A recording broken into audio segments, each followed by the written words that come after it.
Hello student, MS classes में आप सबका स्वागत है। आज हम लोग जो है बोर्ड के अंदर जो कॉपी आप लोगों को मिलती है उस पर हम लोग चर्चा करेंगे कि किस तरीके से कॉपी मिलेगी और कैसे जो है आप लोगों को इसको भरना रहेगा पेपर में और किस तरीके से इसको कॉपी को फिलअप करना है, कैसे कॉपी को हम लोग लिखेंगे, इस पर चर्चा करेंगे। तो ये जो है जो कॉपी हम लोग मैं बता रहा हूँ हाई स्कूल के है और इंटरमीडिएट के जो छात्र हैं वो लोग तो एक बार जो है पेपर दे करके उसका एक्सपीरियंस उन लोगों के पास है। तो मैं ज़्यादातर फोकस हाई स्कूल के बच्चों पर भी करूँगा और इंटरमीडिएट के बच्चों पर ही फोकस रहेगा, ताकि क्योंकि जो है 2 साल हो गया पेपर दिए हुए, तो किस तरीके से जो है कॉपी को लिखना है पेपर के अंदर और कैसे कॉपी का जो है पेज होगा, किस तरीके की कॉपी होती है उसको भी हम लोग देखेंगे। देखिए जो ये कॉपी है ये हमारे बोर्ड एग्जाम के अंदर आप लोगों को कॉपी इसी प्रकार की मिलेगी, ये ऐसी नहीं रहेगी, वो इसी प्रकार की रहेगी और आप लोग को जो कॉपी मिलेगी वो इस तरीके से सिली हुई कॉपी मिलेगी, ठीक। और यहाँ पर देखिए है ये हाई स्कूल लिखा रहेगा परीक्षा उत्तर प्रदेश और यहाँ पर देखिए यहाँ पर केंद्र व्यवस्थापक का मोहर रहेगा यहाँ पर। और इसके अलावा देखिए यहाँ पर जो है यहाँ पर लिखा है कि कवर के साथ जो पृष्ठों की जो संख्या है वो कुल संख्या कितनी है। देखिए यहाँ पर 16 पृष्ठ, देखिए यहाँ पर लिखा है ना 16 पृष्ठ इसके अंदर हमारे हैं, ठीक है। कवर सहित 16 पृष्ठ है और इस तरीके से हमको दिया हुआ है, इस तरीके से इसमें दिया हुआ है। और जो हम लोग जूम करके देखेंगे क्या क्या लिखा हुआ है इसमें, देखिए स्पष्ट रूप से सब देख लेंगे। अगर इस तरीके से स्पष्ट नहीं दिख रहा है, मैं जो है देखिए इस तरीके से उठा के दिखा दूं। देखो यहाँ पर क्या क्या हम लोगों को करना है। देखो इसमें सबसे पहले आप लोग को यहाँ पर जो है परीक्षार्थी का अनुक्रमांक यहाँ पर दिया रहेगा। अंकों में पहले यहाँ पर लिखेंगे, फिर उसके बाद जो है शब्द में भी लिखा जाएगा।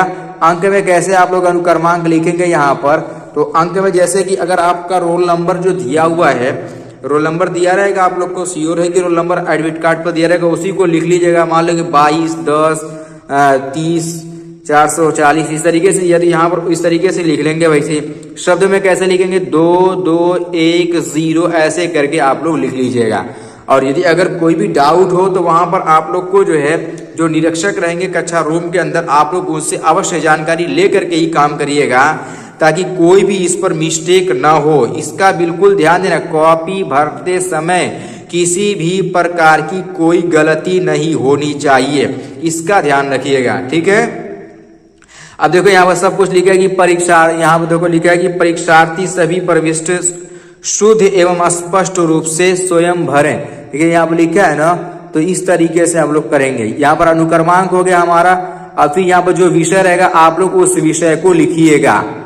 फिर उसके बाद हो गया आपका लिखा है विषय एवं प्रश्न पत्र। तो प्रश्न पत्र में केवल रहेगा, हाई स्कूल में जो प्रश्न पत्र होता है वो केवल होगा और अब इंटरमीडिएट के भी प्रश्न पत्र केवल आते हैं, ठीक है ना। सारे प्रश्न पत्र केवल ही रहेंगे, ये नहीं कि कोई उसमें जो दूसरा प्रश्न पत्र रहेगा, सब केवल होगा, हाई स्कूल का भी और इंटरमीडिएट का भी।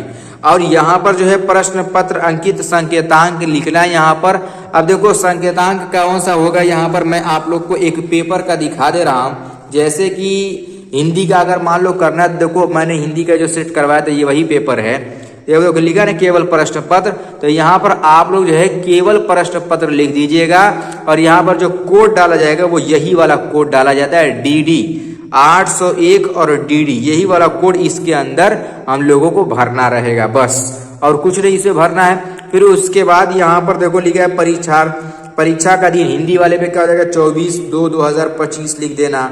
फिर परीक्षा तिथि एवं पाली, सुबह में तो प्रथम पाली परीक्षा की तिथि लिख दीजिएगा। यहाँ पर परीक्षा और दिन है, परीक्षा का दिन है बस, और यहाँ पर परीक्षा की तिथि और पाली, तो प्रथम पाली में हाई स्कूल वालों को प्रथम पाली में सुबह में रहेगा तो आप प्रथम पाली लिखिएगा, शाम को रहेगा तो द्वितीय पाली लिख दीजिएगा बस।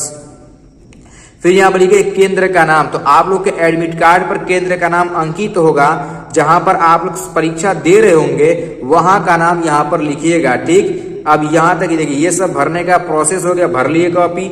अब यहाँ पर जो है हमारा लिखा है कि कक्ष निरीक्षक भरेंगे, यानी नीचे की जो प्रक्रिया है, रूम नंबर है और यहाँ पर उनके हस्ताक्षर होंगे और वो दिनांक डालेंगे, तो ये कक्ष निरीक्षक बनेंगे। आप लोगों को केवल ये इतना काम कर देना है। फिर उसके बाद जो है आप लोग देखो कॉपी देख रहे हैं ना कितनी कॉपी लंबी है, इस तरीके से बोर्ड पेपर की कॉपी ऐसी खूब लंबी और चौड़ी होती है। तो आप लोग जो है आप लोग जब पेपर उलाटिएगा इस तरीके से, तो यहाँ पर जो है देखिएगा तो इस तरीके से आप लोग बेहतर होगा कि आप लोग लाइन खींच लीजिएगा, इस तरीके से अंदर ऐसे लाइन खींच लीजिएगा स्केल से। इतना कम से कम आप लोग इधर से लाइन खींच लीजिए और उतनी ही लाइन आप लोग जो है इधर से थोड़ा उसका आधा इधर से खींच लीजिए, ताकि कॉपी थोड़ा शॉर्ट हो जाए और आप लोग को लिखने में थोड़ा सा सहूलत और आसानी हो जाए, जिससे जो है जल्दी से कॉपी और आसानी के साथ भर जाए। क्योंकि इतनी लंबी कॉपी है ना, अगर आप लोग एक जीवन परिचय लिखोगे कितना भी याद करके, तो इतने में आपका जीवन परिचय क्या हो जाएगा, पूरा कंप्लीट हो जाएगा। इसीलिए इस तरीके से लिखिएगा कॉपी को, ताकि जो है पूरा अच्छी तरीके से पूरा भर जाए। और हर मल्टीपल चॉइस का क्वेश्चन तो आप लोगों को ओमार शीट पर करना होगा, जैसा कि मैंने ओमार शीट के बारे में बताया हुआ है। तो यहाँ से जो हमारा क्वेश्चन शुरू होगा, वो जो क्वेश्चन शुरू होगा वो 21 नंबर से आपका क्वेश्चन पेपर शुरू होगा यहाँ से। तो इस तरीके से सारा आप लोगों को पेपर पढ़ने का समय पहले से मिलेगा, और जो है पेपर पढ़ने के लिए समय मिल जाएगा। उसके बाद जो है आप लोग जो है पेपर पढ़ करके सारे क्वेश्चन को क्रम बाई क्रम करने का प्रयास कीजिए, या जो पहले आ रहा है उसी को पहले कर लीजिए।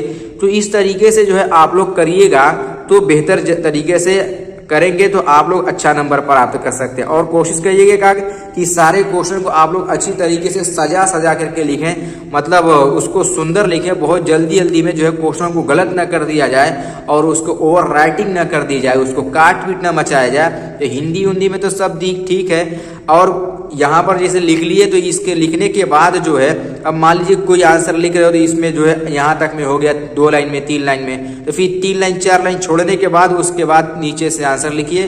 अगर यहाँ पर भी 2-3 लाइन में अगर आंसर कंप्लीट हो गया तो फिर अगले पेज से लिखिए आप लोग, ठीक है ना। पेज को इस तरीके से जो है टर्न मार लीजिए, फिर उसके बाद आगे के पेज से लिखिएगा यहाँ से, ठीक, नए पेज पर। तो इस तरीके से ये हमारा जो है आप लोग इसको जो है भरिएगा और अच्छी तरीके से भर करके जो है परीक्षा दीजिएगा, ताकि कोई भी डाउट या कोई भी दिक्कत हम लोगों को ना आए पेपर के अंदर। इस तरीके से कॉपी को फिलअप करना है हम लोगों को।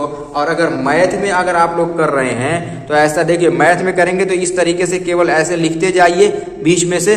अभी दोनों तरफ जगह बची है, जो इधर थोड़ा ज्यादा खींच लीजिए, इधर भी खींच लीजिए, जो बीच में जगह बची इसी में लिखिए आप। अब हो जा रहा है तो आप सीधे पेज पलट दीजिए। अभी 3-4 लाइन और लिखना है तो पेज पलट करके इस वाले पेज पर लिखिएगा। ये नहीं कि यहीं से खाच के रूप इधर यहाँ जगह बची इधर खींच लो, नहीं, ऐसा मत करिएगा आप लोग, ठीक है, वरना जो है दिक्कत हो जाएगी। एग्जामिनर को कॉपी चेक करने में थोड़ा सा दिक्कत हो जाएगी।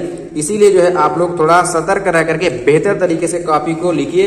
बी कॉपी आप लोग को मिलेगी, बिल्कुल निश्चिंत रहिए।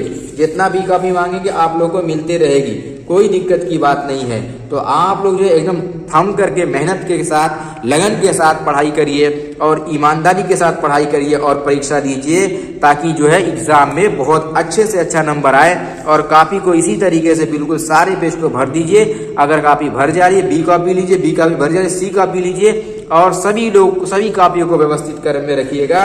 उम्मीद करता हूं कि आप लोग जो है परीक्षा की पूरी तैयारी कर रहे होंगे और मेहनत के साथ पढ़ रहे होंगे, लगन के साथ पढ़ रहे होंगे। और आशा भी करते हैं आप लोग इसी तरीके से कंटिन्यू लगन के साथ पढ़ते रहिए, ईमानदारी के साथ पढ़ते रहिए। और बिल्कुल भी जो है आप लोग को जो है डरने की जरूरत नहीं है पेपर के अंदर, और जो है कोई भी दिक्कत नहीं है। कोई भी दिक्कत हो रही आप लोग जो है एग्जामिनर से पूछिए, वो जरूर बताएंगे आप लोगों को, ठीक है ना। इसीलिए आप लोग बिल्कुल परेशान मत होइएगा कि परीक्षा है किस तरीके से दिलाएगी, कैसे नहीं देना, कैसे नहीं देना। एकदम रिलैक्स होकर के जाइएगा, नींद पूरी लेकर के जाइए और जो है अच्छी तरीके से पेपर दीजिए। तो आप लोग जो है बिल्कुल थम करके जो है बने रहिए। और याद रखिएगा कि जब टूटने लगे हौसला तो याद रखना, कि जब टूटने लगे हौसला तो याद रखना, बिना मेहनत के हासिल तक तो ताज नहीं होते। और ढूंढ लेना अंधेरे में ही अपनी मंजिल, क्योंकि जुगनू कभी रोशनी के मोहताज नहीं होते। आप लोग जो है इसी के साथ जो है पेपर देने जाइए। और मैं आप लोगों के साथ और आप लोगों के लिए, आप लोगों के साथ उज्जवल भविष्य की कामना करता हूं कि आप लोग जो है पेपर अच्छी तरीके से दें और उज्जवल भविष्य की तरफ बढ़ें।